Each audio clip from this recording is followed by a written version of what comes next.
Miss Harris was so proud of her boyfriend from that day. She boasted in the canteen every single day. He was highly placed in society and well educated, someone who belonged to a very rich family that lived in the opulent part of town. Rest in cardboard, Miss Thompson, she announced grandly. You will have the honor of attending my wedding, reflecting. This was it, her last shot at something spectacular. I give you yourself making crap in television. I had no intention of attending such an event. I didn't care about seeing her in her wedding dress, and I was sure I'd be seated with the other female employees. No matter how glamorous the venue or how delicious the food might be, I didn't want to go. As I was thinking that, Miss Harris said, "Oh, right.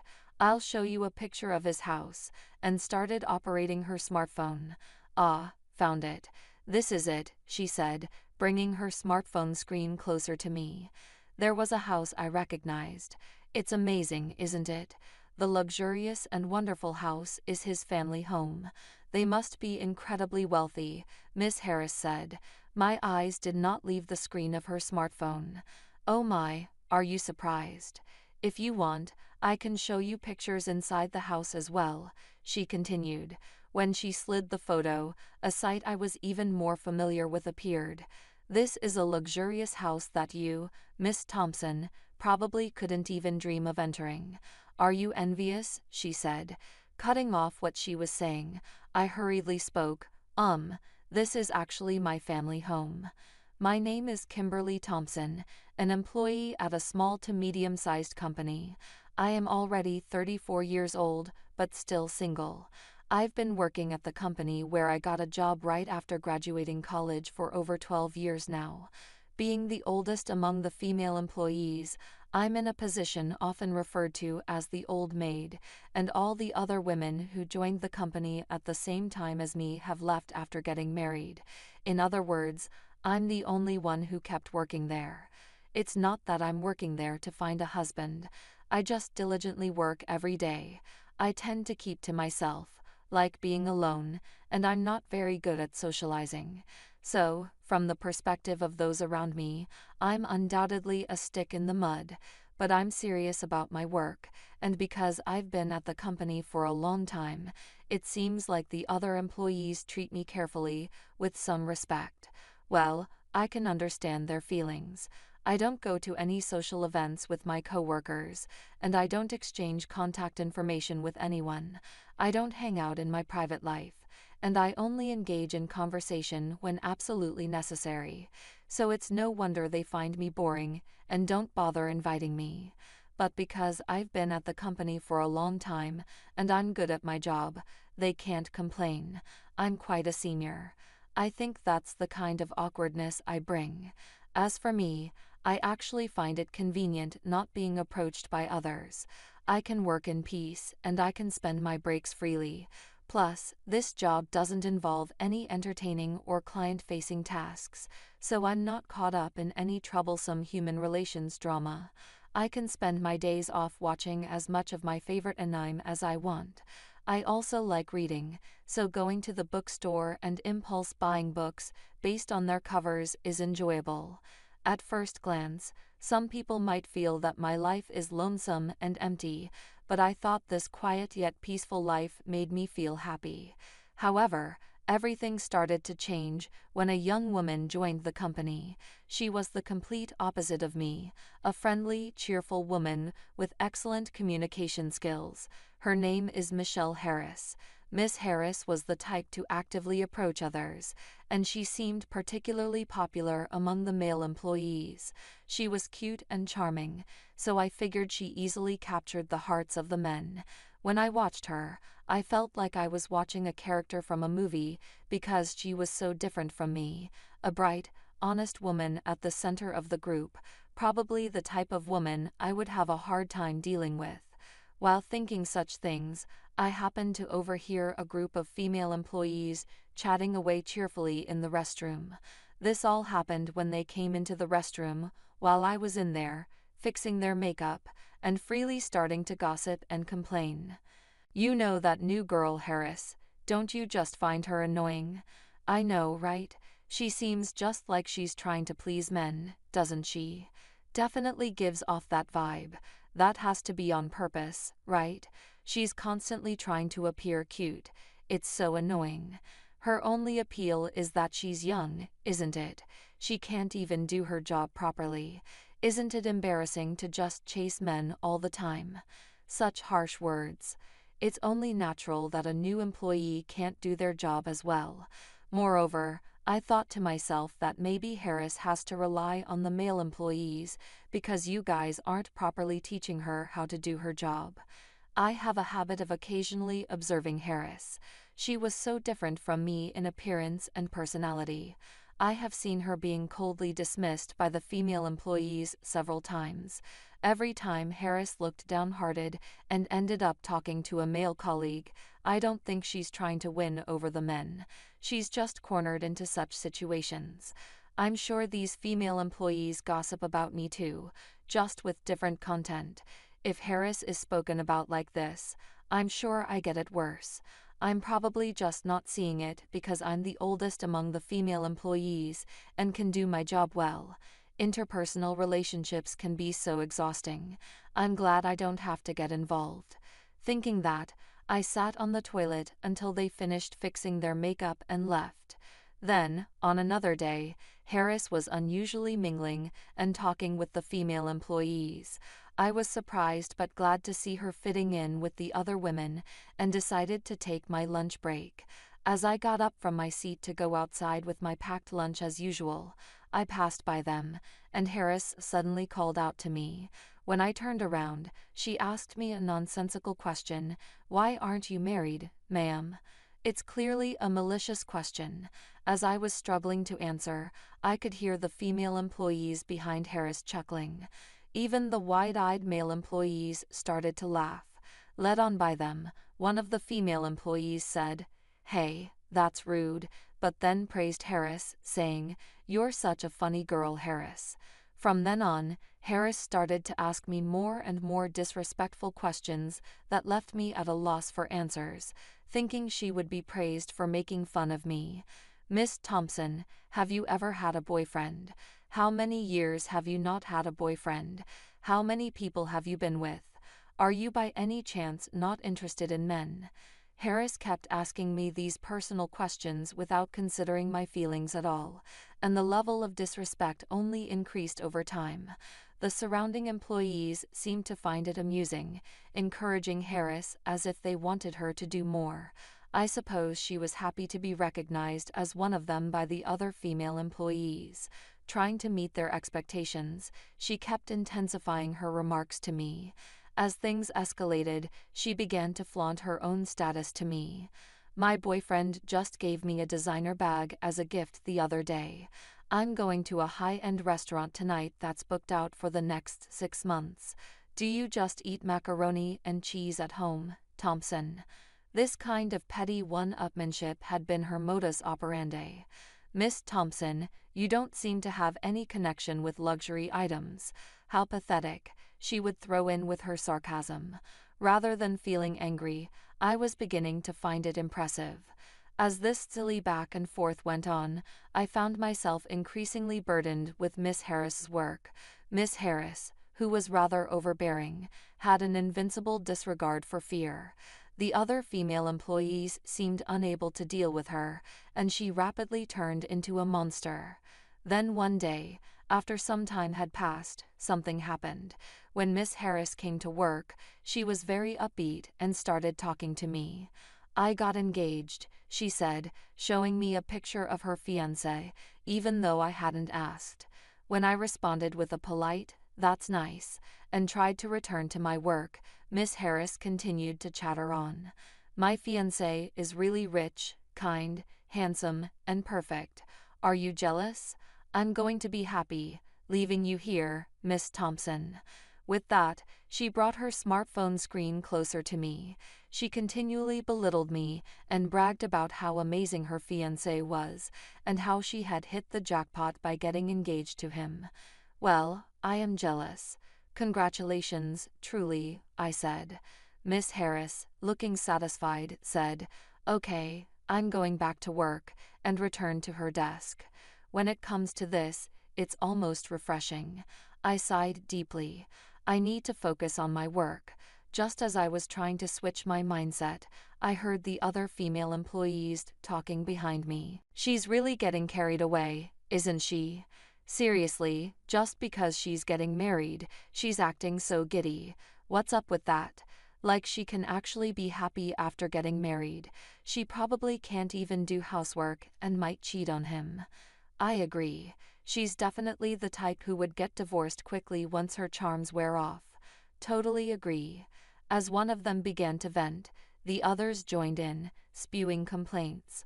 Out of pure curiosity, I asked the female employees, "Weren't you all friends with Miss Harris?"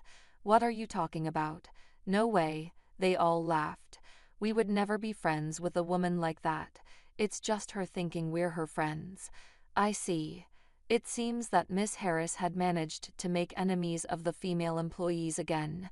They didn't mind when she was bullying me, but as she increasingly tried to one-up me, she started doing the same thing to the other female employees. I sighed quietly. Aren't you the ones who boosted and fanned her flames? From then on, Miss Harris boasted about her fiancé almost daily.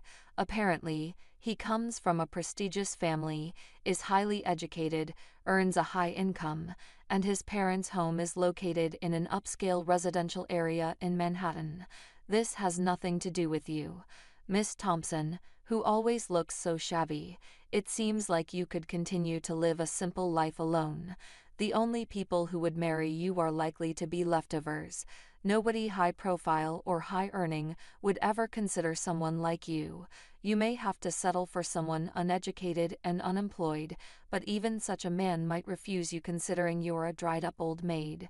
Miss Harris would say, laughing, "I'll invite you to my wedding, Miss Thompson. It will be your last shining moment." I certainly did not want to attend that. I couldn't care less about her wedding dress, and I'm sure I'd be seated with those female employees. Even if the venue is glamorous and the food is delicious, I wouldn't want to be there. As I was thinking this, Miss Harris said, "Oh, I just remembered. I'll show you a picture of his parents' house," and she began manipulating her smartphone. I wasn't interested in her fiancé's parents' house at all. "Oh, I found it. This is it," Miss Harris said, bringing her smartphone screen closer to me. I saw a house that looked familiar. Isn't it amazing? Such a gorgeous and wonderful house being his parents' home. They must be extremely wealthy. All this will eventually be mine. I'm on top of the world. I'm now part of the rich gang. If I feel like it, I'll invite you over, Miss Thompson, Miss Harris said, but my eyes couldn't leave the screen of her smartphone. "Oh my, did that surprise you? Feel free to take a look at the pictures of the interior as well," she said as she slid the phone. More familiar scenes appeared. "You can't see or enter such a luxurious house, can you? Are you envious?" I cut her off in a hurry and said, "This is actually my parents' house." "What? What are you talking about?" Miss Harris exclaimed. "Well, I mean, this house in the photo," I said. Miss Harris looked shocked. "Huh? What are you saying? Just because you're envious, you shouldn't make such a lame claim." No matter what she says, I'm convinced this is my parents' house. Besides, I'm an only child, so it's not like I have brothers who could marry her or anyone else. The only ones living in this house are my parents, who have entered their 60s, and our beloved dog. Miss Harris seemed to think I was joking and laughed out loud. "Oh, Miss Thompson, you're so high level," keeping a straight face while fooling around. But I said seriously, "No, I'm not kidding. This is really true," she said, pointing at the photo. "But look, his car is parked here too, right? And how could you take pictures inside a house that isn't yours?" Despite her objections, the photos she was showing me were undoubtedly of my parents' house. The placement of things, the floor plan, it was all exactly like the house I grew up in. Then it hit me. I remembered a sales guy who was often coming and going from my parents' house. I met him there and talked to him. He was desperately trying to get a contract, telling my parents all sorts of convenient things. I asked Miss Harris her fiancé's name. It was the same name as the salesman. I see, so that man, Aaron, was pretending my parents' house was his own to impress her. What a lame guy. Does he think he can get away with that? I noticed other signs that Aaron wasn't a very good person. He was always smiling, and even when my parents said, "We think we'll pass on the contract this time," he would cheerfully respond, "I see, well, I'll come by again next time." But the moment he left the house, I saw from my bedroom window that he had a really scary look on his face. Maybe he was just angry because he didn't get the contract, but it left me with a really bad feeling. There's no need to tell Miss Harris about this, but that house is definitely my parents' house. I won't back down on that. Miss Harris was raising her voice. What? That house is Miss Thompson's parents' house. That's impossible. No matter how much I explained, she wouldn't believe me, so I decided to take her to my parents' house after work that day. We arrived at my parents' house, and I took her through the gate. I opened the front door and said, "I'm home." Then my parents came out with a smile. "Welcome home. When you said you were coming home all of a sudden, we wondered what was going on. You even brought a friend. It's not often we see you, but it's nice to see your face after a long time. We have to serve something since you brought a friend. We have some sweets we brought when we went on a trip to France with your aunt. We'll serve them with some tea." Looking at Miss Harris, my parents smiled happily. I mentioned the name of her fiancé and asked my parents about him. "Oh, the salesman. He was here just the other day." Hearing my parents respond like that, Miss Harris seemed to accept the truth. When we arrived in my room, she suddenly began to cry. "What happened? Are you sad because you were lied to about his family home?" Sure, being lied to might have been shocking, but it was not that much of a disaster, I thought. Then Miss Harris said, "I'm sorry," and began to talk about her engagement with Aaron. Apparently, Miss Harris met Aaron at a social gathering. At that time, Aaron told her that he held a position in a major corporation, and when they were alone, he informed her that his family was wealthy, which caused her to fall for his good looks and status. After that, they went on a few dates, and their relationship developed. However, despite Aaron's position in a major corporation, he turned out to be surprisingly stingy. At first, he paid for all of their dates, but gradually he started making Miss Harris pay, claiming he had no cash on hand. When Miss Harris said something about it, Aaron suddenly proposed, saying, "Actually, I want to save money because I'm going independent. Plus, we need to save for our wedding fund, right?" Caught off guard by the proposal, Miss Harris got carried away and started to shell out cash as he directed. Aaron took advantage of this, borrowing more and more money from Miss Harris, and before she knew it, she had handed him a substantial sum.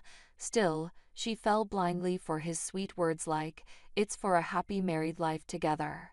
If you look at it objectively, you would think that if his family was really wealthy, he wouldn't need to borrow money from his girlfriend. But Miss Harris, who had fallen head over heels in love, seemed to trust him completely. But now it seems even Miss Harris had come to realize it was a lie. Miss Harris came to apologize to me in tears. "Miss Thompson, I'm really sorry. I apologize for the terrible attitude I've been showing until now. I know I can't be forgiven, but please let me apologize." She explained in tears that she was led by the other female employees to harass me. She didn't really like to gossip or show off, but she was instigated by the other female employees and pressured to join in, or else she would be left out like before. It was hard, but she said she managed to endure because she had Aaron. Again, she apologized and shed big tears. Seeing Miss Harris like that made me feel sorry for her. She was really struggling in her own way. We could lead those female employees, but the liar must be dealt with. In a way, my family and I are involved too. We need to teach him a lesson. Let's teach that guy a lesson. I decided to have Miss Harris call Aaron. When we arranged to meet at a cafe, He changed his complexion as soon as he saw my face. Aaron, looking uncomfortable, lowered his gaze. I told him I was going to report his misuse of the photo of his family home and his deception of my junior colleague to his workplace. He turned pale and started apologizing. Please forgive me for that. So why did you lie and deceive Miss Harris? Apparently, he had approached her because he thought she had money since she wore nice clothes and branded bags. He began to brazen it up and turned to Miss Harris and said something outrageous. Mainly, it's your fault for coming after me without seeing through my lies. I showed you a nice dream, so you should consider it a gratitude fee. I was stunned at his audacity. It reminded me of the hidden side I saw from the window at my family home. You proposed marriage. That's why Miss Harris trusted you, I said. Then Aaron replied with a defiant laugh. Well, I thought it was the best thing to say. What do you mean? So you had no intention of marrying Miss Harris? Well, yes. I'm not thinking about getting married right away. Aaron casually made such a statement. Miss Harris couldn't take it anymore and started crying. Seeing Miss Harris crying, Aaron looked annoyed. What a terrible man he is. There's no need to show mercy to someone like him. I pulled out a voice recorder and said, I recorded what you just said, and you know you can demand compensation for breaking off an engagement without a reasonable cause. Aaron turned pale and frantically said, Whoa, that's gonna be a problem. Choose between reporting this incident to the company or repaying the money you borrowed from Miss Harris, along with some damages, I said.